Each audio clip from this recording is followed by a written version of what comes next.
منصور صاحب، آصف زکریا صاحب کا لائبیریا سے ایک اور سوال بھی تھا،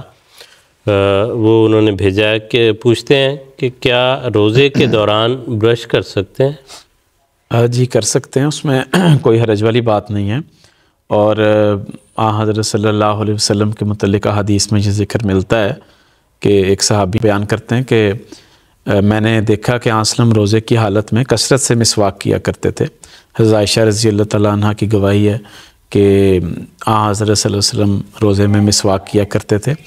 تو مسواک کرنے میں مسواک وہی برش کا قائم مقام ہے، اس میں کوئی حرج والی بات نہیں ہے۔ البتہ اور ٹوتھ پیسٹ بھی اگر کر لیتے ہیں تو اس سے بھی کوئی روزے کے اوپر کوئی اثر نہیں پڑتا۔ تاہم حضرت خلیفۃ المسیح الخامس سید اللہ تعالیٰ بن سعید فرماتے ہیں کہ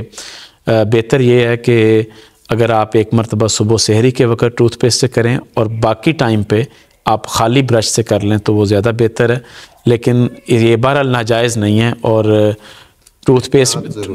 پیسٹ بھی کی جا سکتی ہے احتیاط کے ساتھ کہ حلق کے اندر نہ چلا جائے۔ یہ ٹھیک جزاک اللہ۔